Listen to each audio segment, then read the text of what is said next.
It's been helping mankind for thousands of years. Alexander the Great, Cleopatra, and Christopher Columbus all knew of its benefits. And in more recent history, Gandhi, when asked how he still had so much energy in spite of all his fasting, said he drank aloe vera every day. It only grows in hot, dry climates, liking soils rich in minerals, and its one natural enemy is frost. There are over 300 different types of aloe vera, but only 5 of them are known to be useful to mankind. Of those 5, the most potent is Aloe barbadensis Miller. It's been around for thousands of years, and it's probably been helping mankind for 4,000 years. I'd seen it in the textbooks before, but I didn't realise it was actually on the coat of arms of the Royal College of Veterinary Surgeons, actually a picture of the Aloe barbadensis Miller plant. And what was very interesting was that they actually used it internally and topically, because really these days, the actual internal use, everybody seems to think it's a new thing, when in fact it's been going for hundreds of years using it internally. It looks like a cactus, but it's actually a succulent. It's a member of the lily family. Under the rind of the leaf, you've got a sap system. Underneath that layer of sap is what we call a mucilage layer, or a slimy layer. And in it is a very important sugar, a long-chain sugar, which we know affects our immune systems. And right in the middle is the inner core, or gel, which is the water storage organ of the plant, but where it also keeps its vitamins and minerals. There are at least 75 vitamins, minerals. There are saponins, which are soapy substances. There are enzymes which help your digestion or are anti-inflammatory. There are 2 different groups of enzymes. You've got antimicrobial agents that will kill not only bacteria, but yeasts and fungi and viruses. The action of the whole is far greater than the individual actions of the groups of substances. They sort of enhance each other.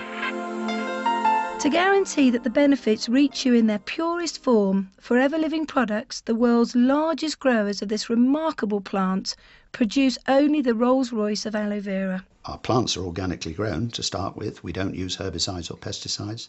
Our aloe plants are harvested by hand, so only the most mature leaves are cut off the plant, and those leaves are transported very rapidly to the manufacturing plant. They're processed quickly in what's called a cold stabilization process, because a lot of these substances are sensitive substances, and if you boil them up, you'll destroy their effects.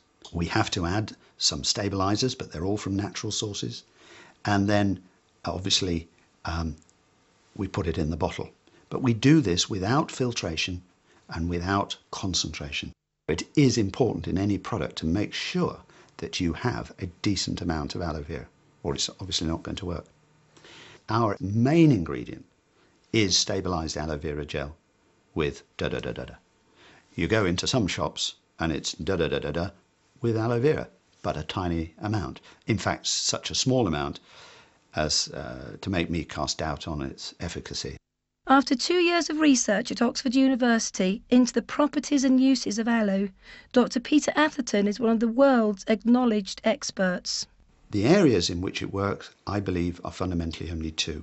One is what we call epithelial tissue, anatomically, which for most people, it's best to think of it as surfaces and membranes.